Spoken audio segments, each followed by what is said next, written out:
एक हफ्ते से एक कहानी चलाई जा रही है कि यूएस एड भारत में नरेंद्र मोदी जी को डिस्टेबलाइज, अस्थिर करने के लिए $21 मिलियन दिया। भाई कहां है आपके डोवल साहब, कहां है आपकी आईबी, कहां है आपकी रॉ? ये तो विश्व गुरु हैं। नमस्कार दोस्तों, दुनिया की सबसे बड़ी अर्थव्यवस्था के जो राष्ट्रपति हैं और प्रधानमंत्री नरेंद्र मोदी के डियर फ्रेंड हैं डोनाल्ड ट्रंप, उनका झूठ अब पकड़ लिया गया है। ऐसा पकड़ा गया है कि डोनाल्ड ट्रंप अब घिरे हुए हैं और तो और ये भी साबित हो गया है कि ट्रंप अपने दोस्त मोदी से पीछे नहीं है। दोस्तों, खुद अमेरिका के अखबारों ने उनका फैक्ट चेक कर दिया है। और आपको याद होगा अमेरिका के राष्ट्रपति डोनाल्ड ट्रंप ने हाल ही में भारत को दी जाने वाली जो $21 मिलियन की सहायता राशि थी उसे रोकने का ऐलान कर दिया था। ये बात जो थी ये एलन मस्क की जो संस्था है डॉज, जिसके हेड एलन मस्क हैं, उसने की थी। अमेरिका की ओर से ये कहा गया था कि भारत को ये राशि कथित तौर पर वोटर टर्नआउट बढ़ाने के लिए दी जा रही है। इसके बाद से ही भाजपा नेता जो थे वो कांग्रेस पर ये फंडिंग लेने का आरोप लगा रहे थे। मतलब ट्रंप की एक बात पर भाजपा और कांग्रेस आपस में भिड़ गए थे। कई आरोप लगाए गए, कई तरीके के दावे किए गए, लेकिन अब दोस्तों इस दावे को इंडियन एक्सप्रेस ने झूठा करार दिया। एक्सप्रेस की ओर से जांच में ये बताया गया है कि यूएसएड की ओर से जो मतदाता भागीदारी बढ़ाने के लिए मंजूर किया गया $21 मिलियन का फंड था, वो भारत के लिए नहीं बल्कि बांग्लादेश के लिए था। यानी वो राशि भारत के लिए थी ही नहीं, जिसे ट्रंप प्रशासन ने डॉज से रद्द करने के लिए कही थी। दोस्तों, अगर आपको याद हो तो हमने भी आपको ये खबर बताई थी जब ट्रंप ने डॉज से ये फंडिंग रोकने के लिए कहा था। ट्रंप ने कहा था कि भारत में वोटर टर्नआउट को बढ़ाने के लिए $21 मिलियन की जरूरत नहीं है। मुझे तो लगता है कि यह रकम चुनाव को प्रभावित करती थी। दोस्तों, ट्रंप के इस बयान के बाद भारत में कई तरीके के सवाल उठे। सवाल हमने भी उठाया और आपको ये खबर दिखाई कि क्या अमेरिका की राशि भारत के चुनाव को प्रभावित कर रही थी। भारत के राजनीतिक दलों ने इस पर काफी हंगामा किया। हमने आपको ये दिखाया कि किस तरीके से भाजपा के आईटी सेल के जो मुखिया हैं अमित मालविया, उन्होंने एक के बाद कई ट्वीट करके कांग्रेस पर दोष मढ़ने की कोशिश की। तब हमने ये सवाल भी उठाया था कि अगर देश में इस तरीके की कोई फंडिंग आ रही है तो सरकार क्या कर रही है। कैसे हो सकता है कि सरकार को बाहर से आने वाली किसी फंडिंग के बारे में कोई जानकारी ही ना हो।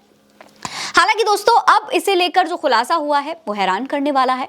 इंडियन एक्सप्रेस के मुताबिक साल 2022 में $21 मिलियन की राशि बांग्लादेश को दी गई थी, न कि भारत को। रिपोर्ट्स में यह भी बताया गया है कि कहां-कहां और किस-किस जगह पर किस-किस प्रोग्राम के लिए बांग्लादेश को यह राशि दी गई, कहां इसका इस्तेमाल हुआ। अमेरिका से मिली राशि में से $13.4 मिलियन पहले ही बांग्लादेशी छात्रों को राजनीति से जोड़ने के लिए और 2024 के आम चुनाव से पहले ही कई तरीके की परियोजनाओं के लिए खर्च किए जा चुके थे। यानी कि जो हंगामा उस वक्त बांग्लादेश के छात्रों ने किया था, उसकी कहीं ना कहीं जिम्मेदारी, कहीं ना कहीं उसकी फंडिंग अमेरिका से आ रही थी।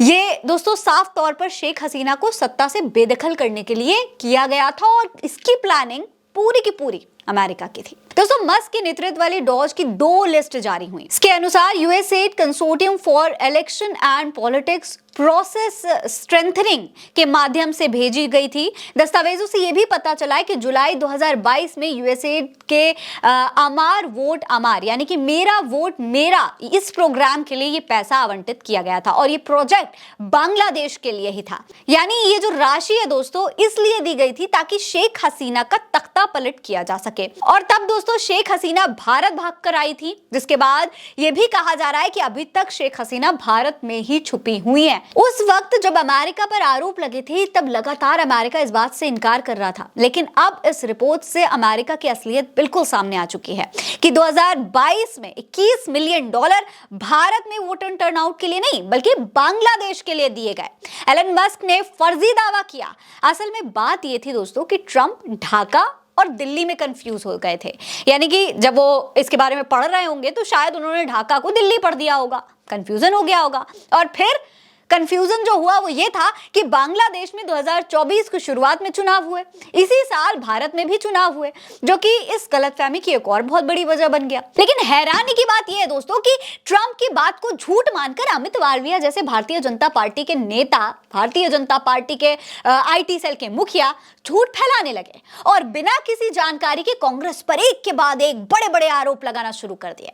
अब इस मामले पर कांग्रेस नेता पवन खेड़ा का भी बयान सामने आया। उन्होंने भारतीय जनता पार्टी को घेरते हुए क्या कहा है, आपको वो भी सुनना चाहिए, सुनिए। तो जब इतनी तिकड़ा में आप विदेशों में लगाते हो, आपके देश में $21 मिलियन आया, तो ये तो आपके चेहरे पे तमाचा है। क्यों आने दिया आपने? फिर बोलते नहीं 2012 में जब यूपीए की सरकार थी तब आया था, तो 14 का रिजल्ट जो आपका पक्ष में आया, क्या आप उस पैसे से जीते?